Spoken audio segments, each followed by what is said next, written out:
Hey everybody, it's William back at the shop. It's warming up here a little bit here in Tennessee. It's the early part of March, and a lot of changes. We got the Continental kit off. Looks like a T-Bird on the back. More of what you're used to seeing, a 55 T-Bird anyways. Did get the license plate, all the registrations changed over. We put Luke 15 on it. Kind of goes back to one of the other videos about one of the prior owners who really was kind of an iconic figure back in the 70s, early 80s, and his life really went pretty bad. And he turned out to turn it around. Went from a drug addicted adult movie star to somebody who became a Christian and lived a pretty wholesome life in the end. So really great story. You can look that up. But that's our license plate. As you see, there was some damage from the Continental kit. You can kind of see there's going to be a line all the way across where it blended on the paint. This car's had some respray touch-ups along the way. That left quarter panel had some body damage on it. But you can see here some metal to repair around the gas tank filler. We did take the gas tank out. We wanted to blow the lines out and just go through that one time because the fuel pump ended up dying on us. It was pretty much new, but it had debris and yuck in it and needed to be rebuilt. So that's actually been done. It's on a shelf ready to go. Trunk area looks really clean. It's still got the original inside trunk.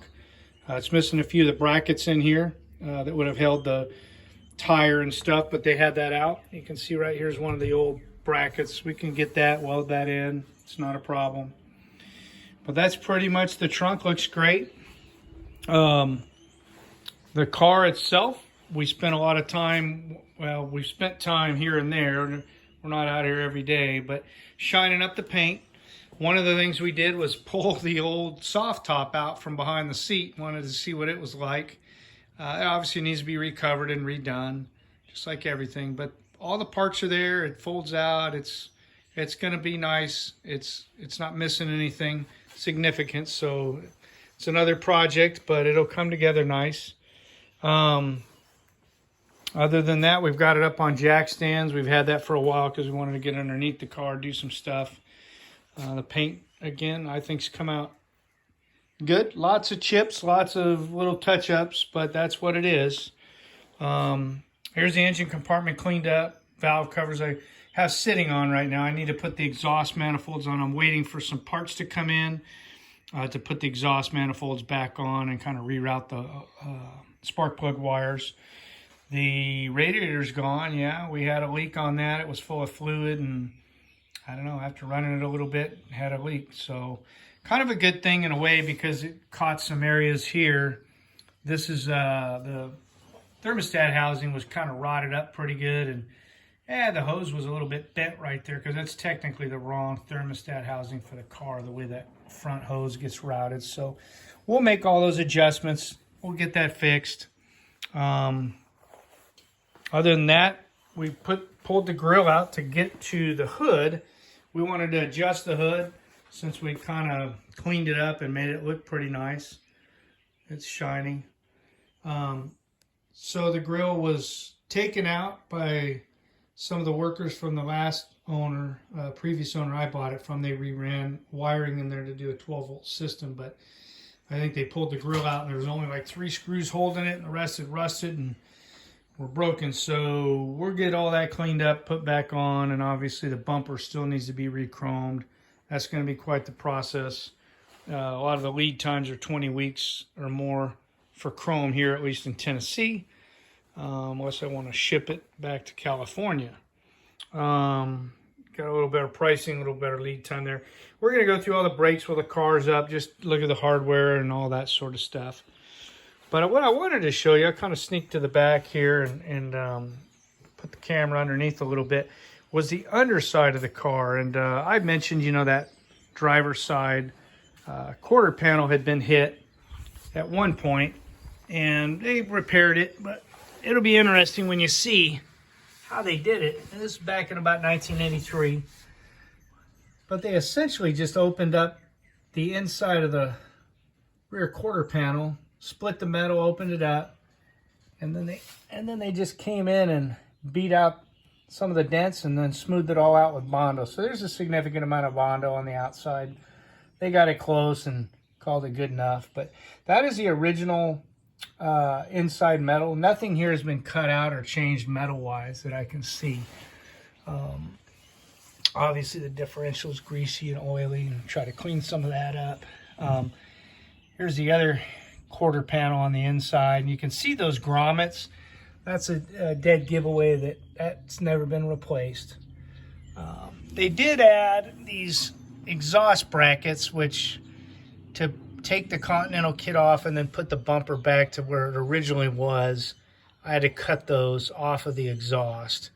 And I had to do that because putting the bumper on the angle in which they had it wasn't right.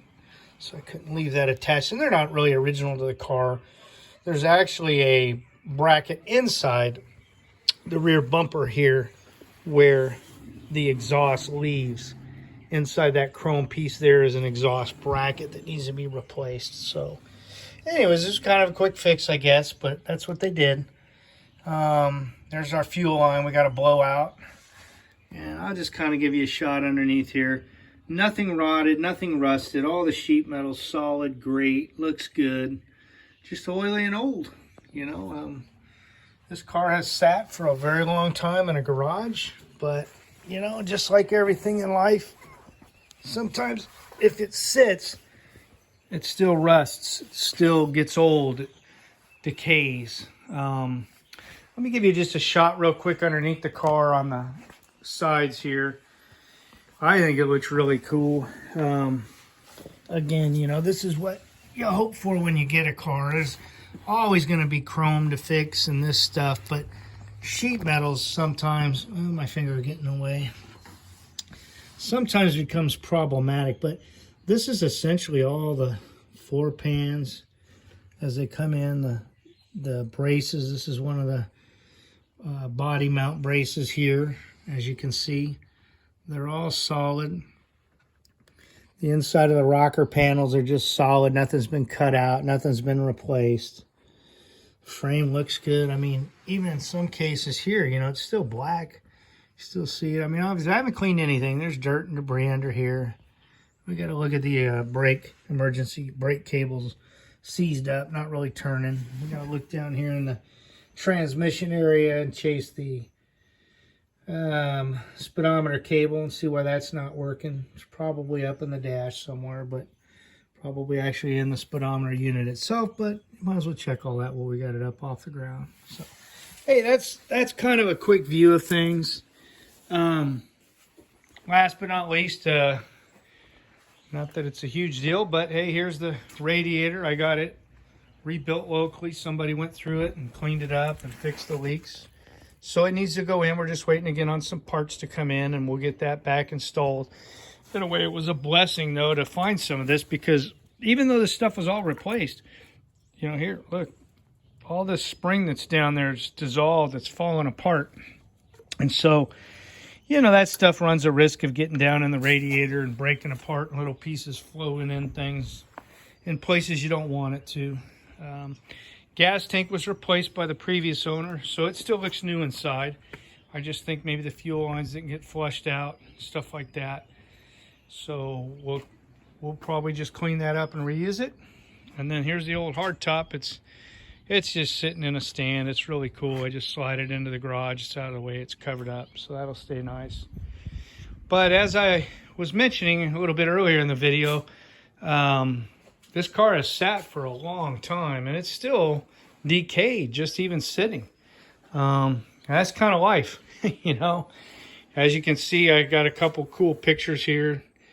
But everybody has seen these cars and seen them restored. They're absolutely beautiful and amazing. But one of the things in our Bible study this week, or last week, was it was in Matthew 6. It says, lay up treasures in heaven. And I'm probably one of the worst people at times about trying to make everything perfect.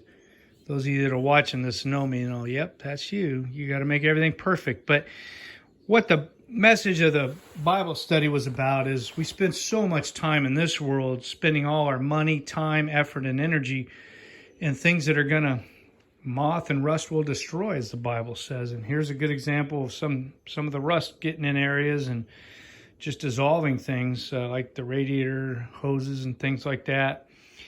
But really and truly, we need to spend our effort and put our true treasure in Jesus, putting our true treasure in following him. And the things of this world will always disappoint us and always fade and, go back to being destroyed by moth and rust.